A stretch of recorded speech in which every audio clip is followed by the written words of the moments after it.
بسم اللہ الرحمن الرحیم الحمد للہ رب العالمین والصلاة والسلام علی سیدنا و مولانا محمد خاتم النبیین وعلى آلہ واصحابہ اجمعین وعلى كل من تبعهم بإحسان إلى يوم الدين. أما بعد، فعن عمر بن الخطاب رضي الله تعالى عنه قال قال رسول الله صلى الله عليه وسلم: إنما الأعمال بالنيات وإنما لامرئ ما نوى، فمن كانت هجرته إلى الله ورسوله فهجرته إلى الله ورسوله، ومن كانت هجرته إلى الدنيا يصيبها أو امرأة ينكحها فهجرته إلى ما هاجر عليه، أو كما قال صلى الله عليه وسلم. بزرگان محترم اور برادران عزیز، السلام علیکم ورحمۃ اللہ وبرکاتہ.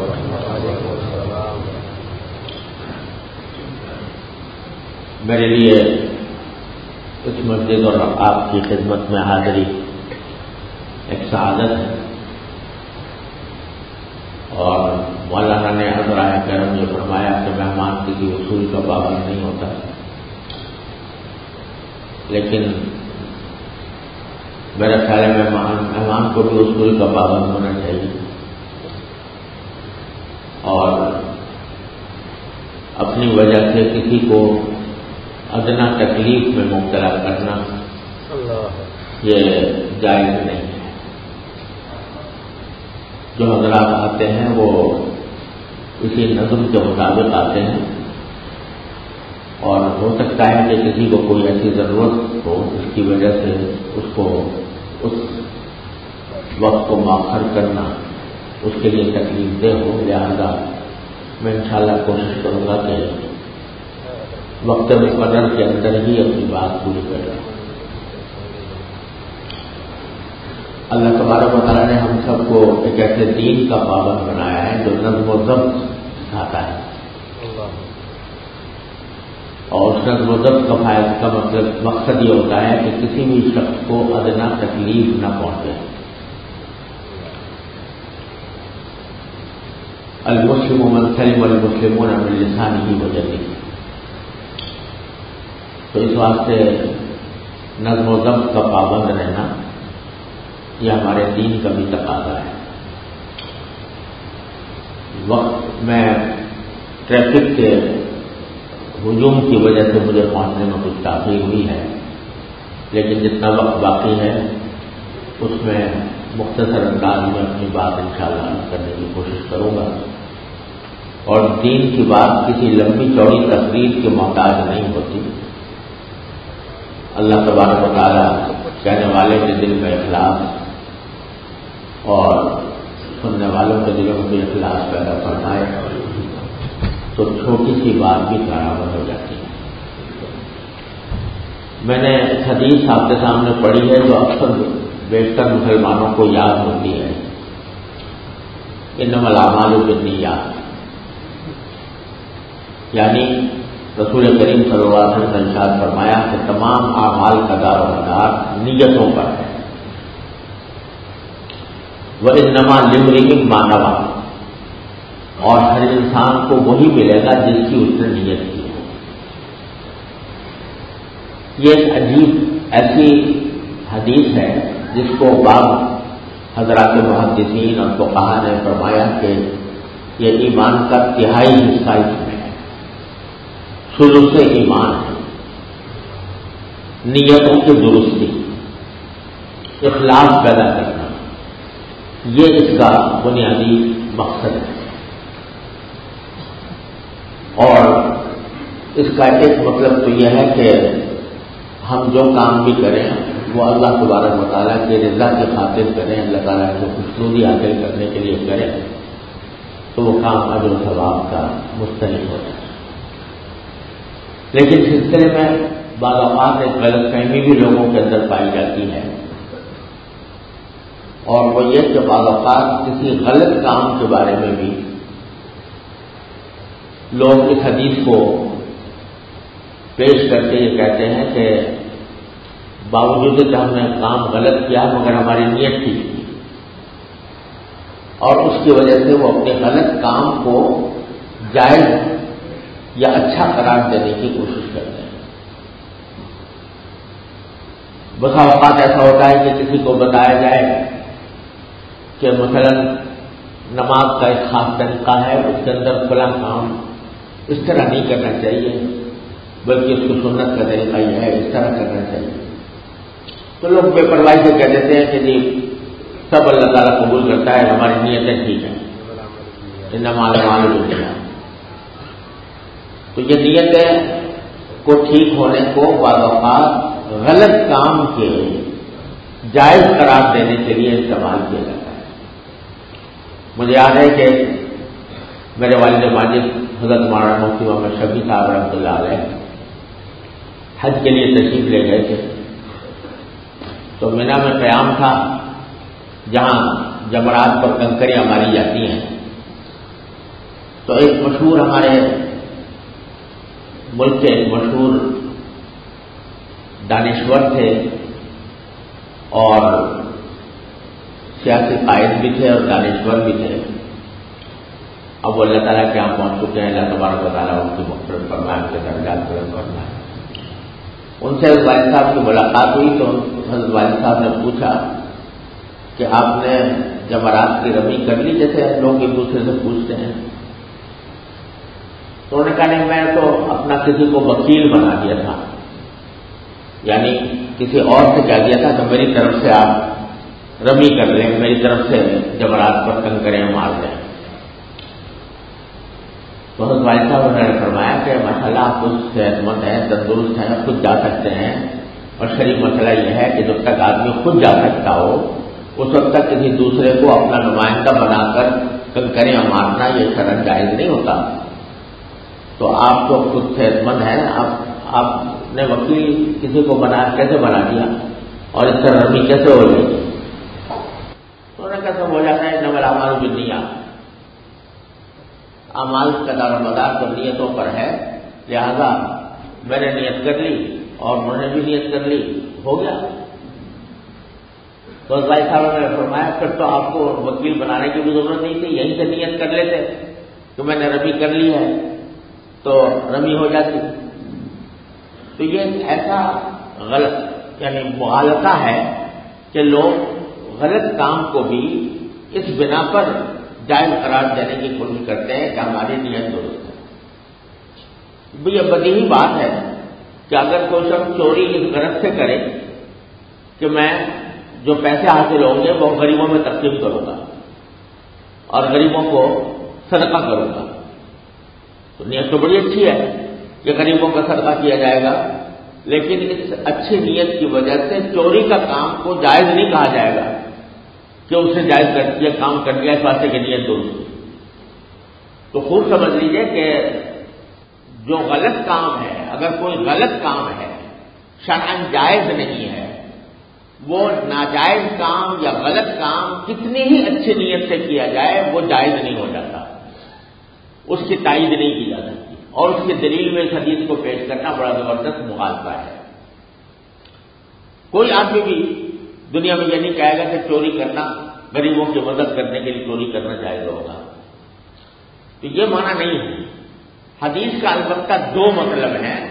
جن کو سمجھنے کی ضرورت ہے اور اللہ تعالیٰ ہمیں اس پر عمل کرنے کی توفیق عطا فرمائے۔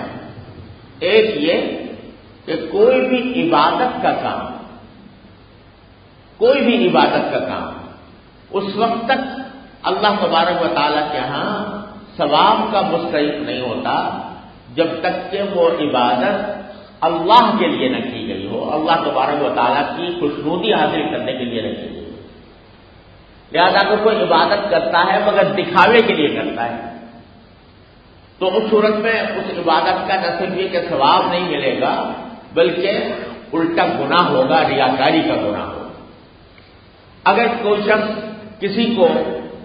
کوئی صدقہ کرتا ہے اور کسی خیراتی کام میں پیسے خرچ کرتا ہے لیکن مقصد اللہ تبارک و تعالیٰ کو راضی کرنا نہیں ہے بلکہ مقصد یہ ہے کہ تاکہ دنیا اس کو سخی سمجھے اور مخیر سمجھے، تو اس وجہ سے اس کی جو صدقے کا ہے وہ صدقے کا ثواب اس کو نہیں ملے گا۔ ہمارے معاشرے کے اندر بہت سی چیزیں ایسی ہیں جو اصل میں عبادت تھیں، لیکن ہم نے اپنی بدنیتی کی وجہ سے ان عبادتوں کو بجائے ثواب کے گناہ کا سبب بنا دیا۔ مثال کے طور پر حدیث میں رسول کریم صلی اللہ علیہ وسلم نے بڑی ترغیب دی ہے کہ مسلمانوں کے درمیان آپس میں ایک دوسرے کو ہدیہ دینا، تہادو تحابو، ایک دوسرے کو ہدیہ دو، تمہارے درمیان آپس میں محبتیں پیدا ہو۔ اور ایک مسلمان کا ہدیہ بڑی برکت کی تھی۔ میرے والد ماجد رحمۃ اللہ علیہ فرمایا کرتے تھے، اور حضرت حاجی عبد اللہ صاحب مہاجر مکی رحمۃ اللہ علیہ کا قول نقل فرماتے تھے کہ انسان کے جتنے بھی ذرائع آمدنی ہوتے ہیں ان میں سب سے زیادہ برکت کی آمدنی وہ ہے جو کسی مسلمان نے محبت سے ہدیے کے طور پر دی۔ اور اسی واسطے یہ حضرت حکیم الامت مولانا ثانوی رحمۃ اللہ علیہ نے فرمایا کہ حضرت حاجی عبد اللہ صاحب مہاجر مکی رحمۃ اللہ علیہ جب کوئی شخص کوئی ہدیہ لاتا کھانے پینے کی چیز، حالانکہ حضرت زیادہ کھانے کے عادی نہیں تھے، کھانے کا شوق نہیں تھا کوئی خاص،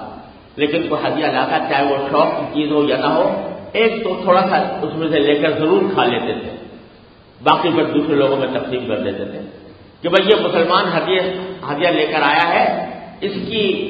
ہدیے کی برکت میں حاصل کر لوں، اس کے لیے تھوڑا سا ضرور کھا لیتے تھے۔ تو بڑی برکت کی چیز ہے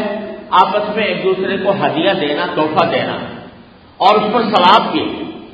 لوگ سمجھتے ہیں کہ ثواب صرف صدقے میں ہے، نہیں، ہدیے میں بھی ثواب ہے۔ کسی کوئی مسلمان دوسرے مسلمان کو کوئی تحفہ دے محبت سے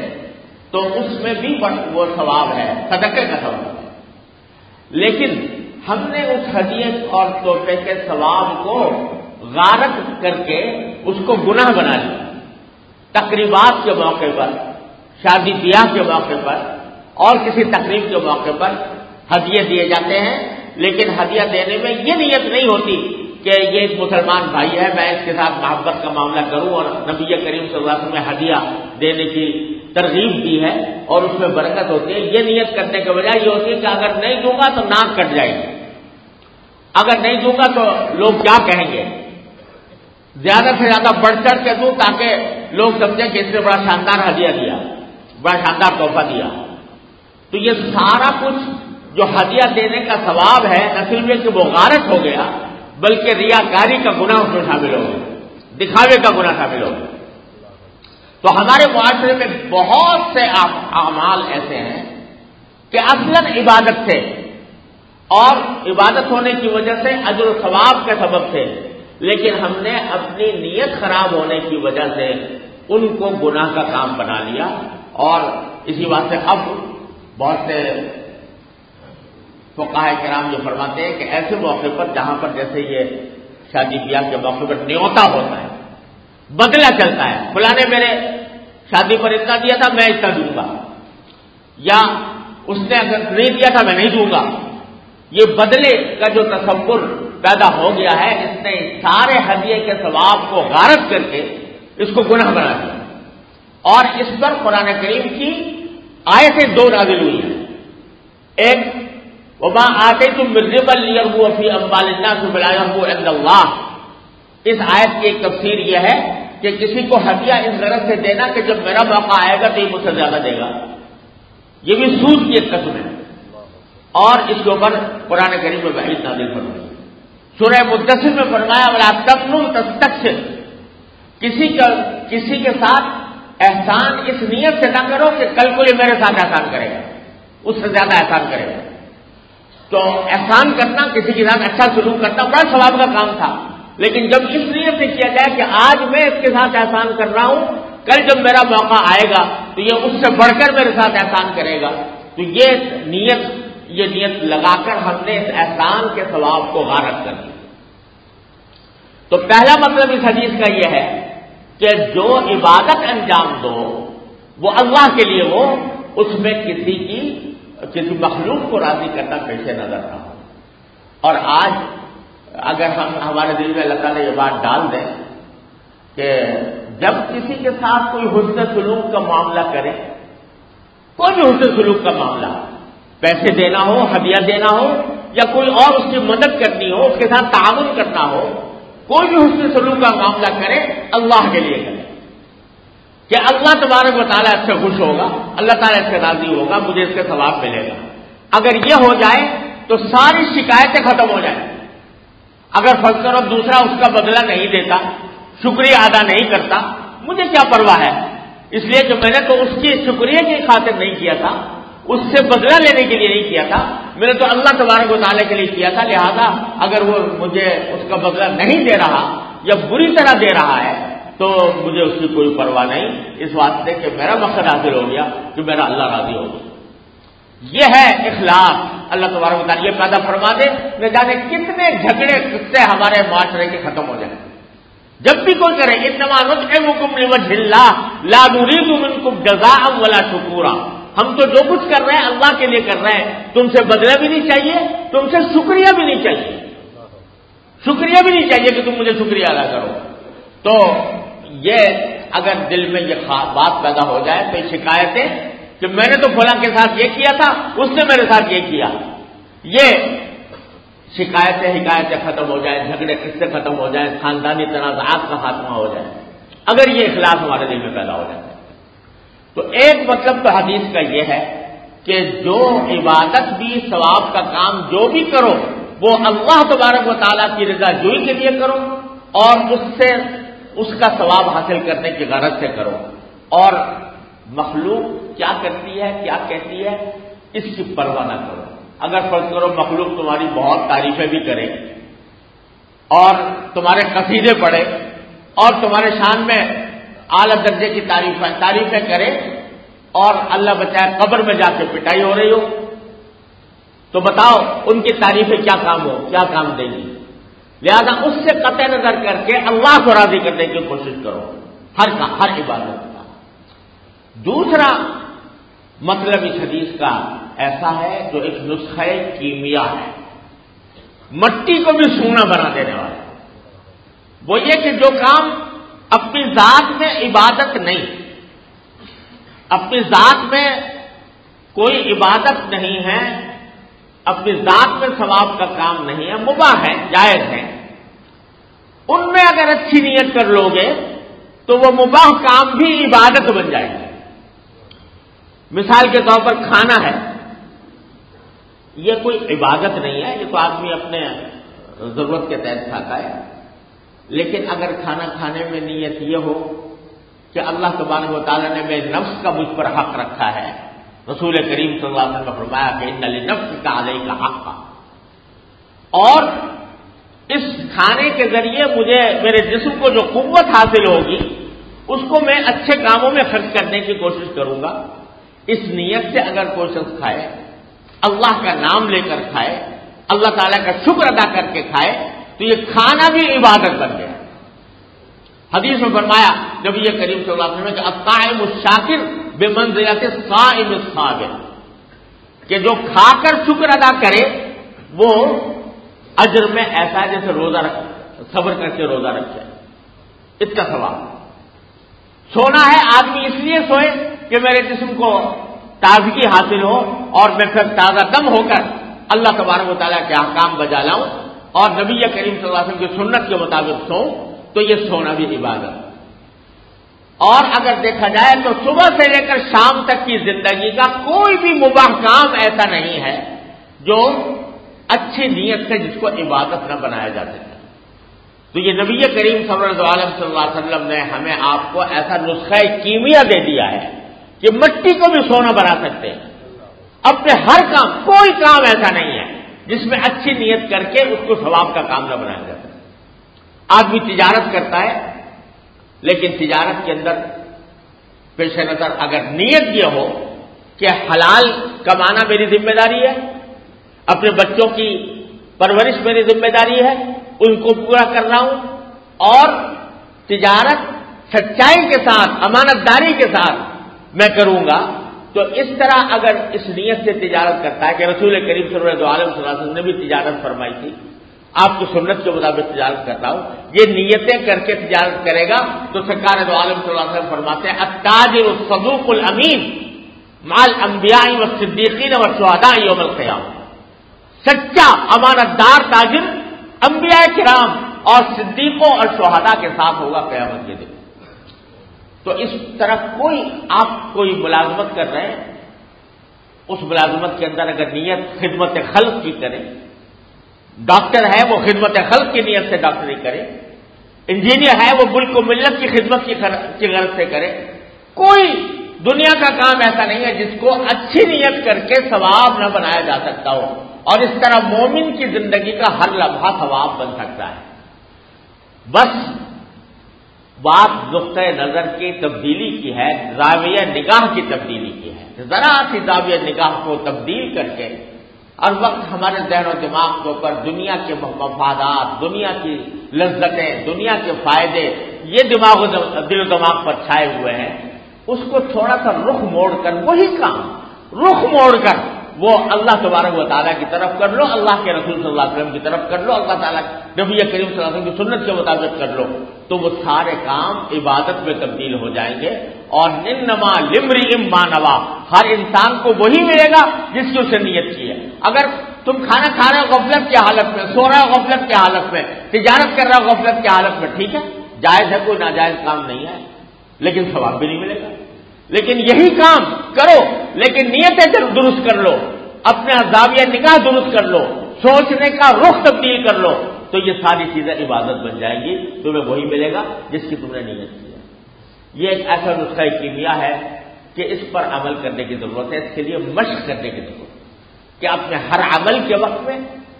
اس بات کا دھیان کیا جائے کہ میں اللہ تبارک و تعالیٰ کو راضی کرنے کے لیے اور نبی کریم صلی اللہ علیہ وسلم کی سنت پر عمل کرنے کے لیے کر رہا ہوں، تو انشاءاللہ پوری زندگی عبادت بن جائے گی، اور ہر لمحہ انسان کا وہ دین کا لمحہ بن جائے گا، آخرت کا لمحہ بن جائے گا۔ اللہ تبارک و تعالیٰ اپنے فضل و کرم سے، اپنی رحمت سے ہم سب کو اس کی توفیق عطا فرمائے۔ وآخر دعوانا الحمدللہ رب العالمین۔